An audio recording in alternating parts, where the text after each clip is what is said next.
Inilah yang tadi saya kemukakan sebagai bagian dari fitnah akhir zaman yang menjadi bagian dari the New World Order versi Yahudi. Dan inilah yang mereka sebut dengan Y2K, Year of the Yehuda Kingdom. Di mana mereka akan menciptakan Y2K ini kalau bukan di Palestina? Kenapa harus Palestina? Dalam teori jantung dunia, in the heartland of the world theory, seorang profesor mengatakan kalau Palestina adalah jantung dunia. Kenapa demikian? Palestina menghubungkan semua benua di muka bumi. Palestina menghubungkan benua Afrika, Palestina menghubungkan benua Eropa, Palestina menghubungkan benua Asia dan Australia. Artinya menguasai Palestina, menguasai dunia. Pintar Yahudi, mereka ingin menguasai dunia. Cukup dengan menguasai Palestina saja, maka mereka bisa menguasai dunia. Lihat hari ini, Bapak Ibu rahmati Allah, ini adalah Palestina di tahun 1946. Warna hijau ini adalah kaum muslimin. Saat itu di Palestina tidak lebih dari komunitas Yahudi 8% saja. Warna putih ini adalah komunitas Yahudi. Mereka tidak lebih dari 8%. Dan di Palestina saat itu ada 12 distrik atau 12 provinsi. Tapi apa yang terjadi? 1 tahun kemudian, PBB di tahun 1947 divide the Palestinian territory. Mereka membagi 2 wilayah Palestina. 54% bagi Israel dan 46% bagi umat Islam Palestina. Itu langkah awal, dan lihat dari tahun ke tahun.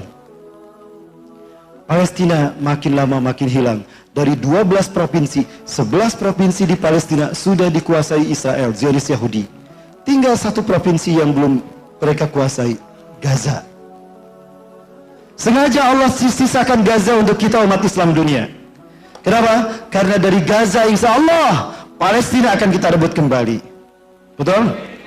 Dan siapa yang akan membebaskan Palestina? Bapak Ibu, nanti saya bahas di ujung ya. Siapakah yang akan membebaskan Palestina? Insya Allah. Masih ada waktu? Baik. Coba lihat Bapak Ibu, dari tahun ke tahun Palestina menyedihkan. Sekarang semua wilayah sudah dikuasai Israel. Hanya tinggal 2 Palestina itu. Ada West Bank tepi barat dan ada Gaza Strip, jalur Gaza. West Bank mereka kuasai, tinggal Gaza yang belum mereka kuasai. Dan lupakah kita, di West Bank tepi barat ada kiblat kita yang pertama, Masjidil Aqsa. Ini Masjidil Aqsa Bapak Ibu. Segini, Al-Aqsa itu alun-alun dari sini sampai ke sini. Nah ini Al-Aqsa.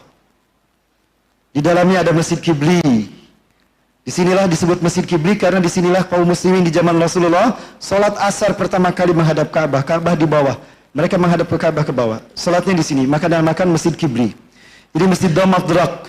Disebut Masjid Dome of the Rock karena di dalamnya terdapat batu yang dinaiki Rasulullah ketika Mi'raj menaik ke Sidratul Muntaha. Atau juga disebut Kubatu Sohrah karena kubahnya emas berwarna kuning. Di bawah lantai ini ada Masjid Buraq ke bawah sana.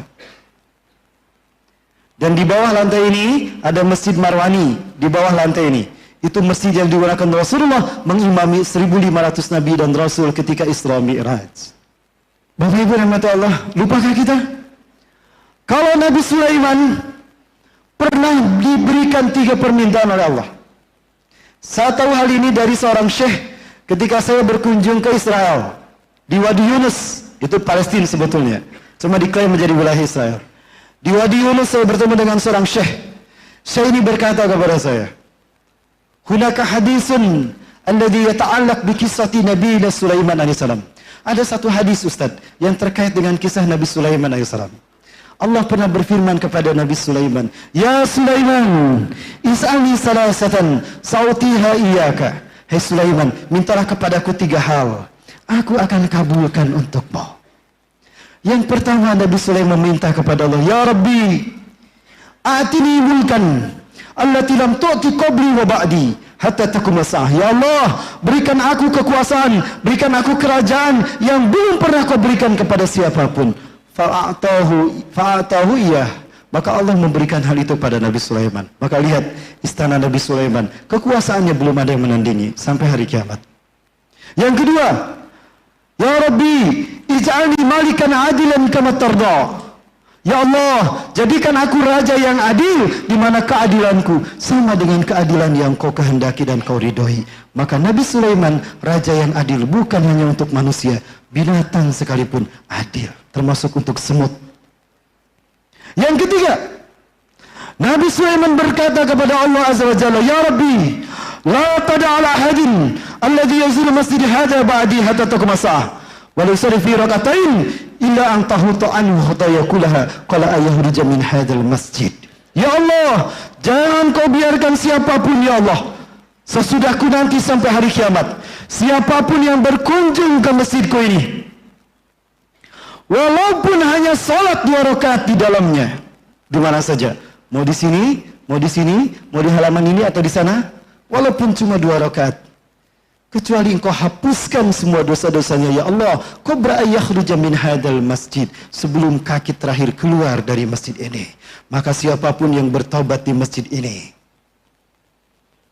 meminta ampun kepada Allah atas dosa-dosanya, dan walaupun hanya salat 2 rakaat di masjid ini, Allah menjamin habis dosa-dosanya ketika dia keluar dari masjid ini. Inilah kenapa Rasulullah SAW memuliakannya sebagai masjid yang ketiga yang Rasulullah muliakan. La tushaddu rihal ila salasatil masajid. Jangan kalian berziarah dengan niatan ibadah kecuali pada 3 masjid. Al-Masjidil Haram, wa Masjidil Rasul SAW, wa Masjidil Aqsa. Maka kalau mau umrah, umrahlah plus Palestina plus Aqsa. Ini sunnah dan perintah Rasulullah SAW. Baik Bapak Ibu rahmati Allah. Dan apa yang terjadi hari ini, lupakah kita? Zionis Yahudi sekarang sedang euforia. Kenapa mereka euforia? Karena Tuhan yang mereka tunggu-tunggu sebentar lagi datang. Kenapa mereka mengatakan dan meyakininya? Karena sapi yang akan dikorbankan untuk Tuhan yang mereka tunggu-tunggu hari ini telah lahir. Dan ini sapinya. Kepercayaan Kristen maupun Yahudi tentang kisah sapi merah di dalam Alkitab Yahudi yang dikaitkan dunia diambang kehancuran.